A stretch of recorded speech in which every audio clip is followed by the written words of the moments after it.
मित्र देशांसोबत भारताची संसदीय डिप्लोमसी पार पडणार आहे आणि सुप्रिया सुळेंकडे पुन्हा एकदा खासदारांच्या गटाचं नेतृत्व असणार आहे। संजय राऊत, नरेश म्हस्के एका मित्र गटामध्ये असतील।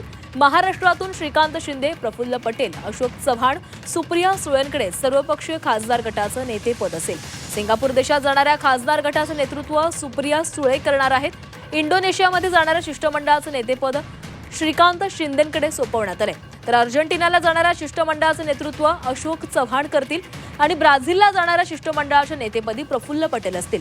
मोरोक्कोला जाणाऱ्या शिष्टमंडळाचं नेतृत्व अरविंद सावंत करणार आहेत। केनियाला जाणाऱ्या शिष्टमंडळात नरेश म्हस्के आणि संजय राऊत एकत्र नेतृत्व करताना दिसतील।